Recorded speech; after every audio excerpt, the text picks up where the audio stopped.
అందరికీ నమస్కారం. నా పేరు శ్రీ మహతి.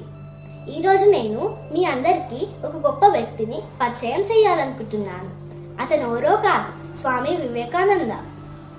ఆయన జీవితం నుంచి మనం నేర్చుకోవాల్సిన అద్భుతమైన పాఠాలు ఎన్నో ఉన్నాయి. స్వామి వివేకానందగా ప్రసిద్ధి చెందిన నరేంద్రనాథ్ దత్త 1863 జనవరి 12న కోల్కతాలో జన్మించారు. ఆయన తండ్రి విశ్వనాథ్ దత్త ఒక న్యాయవాది, తల్లి భువనేశ్వరి దేవి గొప్ప ఆధ్యాత్మిక స్త్రీ.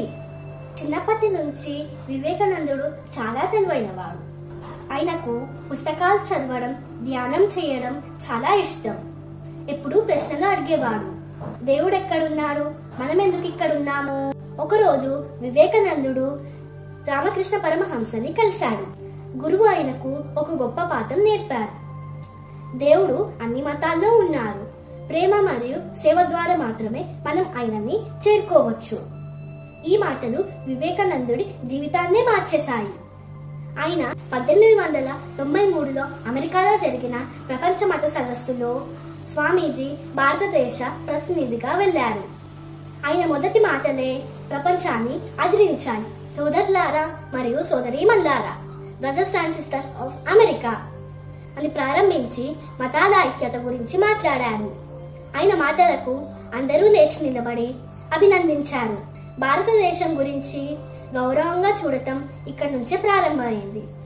స్వామీజీ యువతను ఎల్లప్పుడూ ప్రేరేపించారు. ఉద్యమించండి, ధైర్యంగా ఉండండి, భయం లేకుండా సవాళ్లను ఎదుర్కోండి. నమ్మకం మరియు కష్టపడటం విజయానికి రహదారి. ఇతరులకు సహాయం చేయడం అనేది గొప్ప ధర్మం. స్నేహితులారా, స్వామి వివేకానంద జీవితం నుంచి మనం నేర్చుకోవాల్సినది ఆత్మవిశ్వాసం, కఠిన పరిశ్రమ మరియు ఇతరుల పట్ల దయ.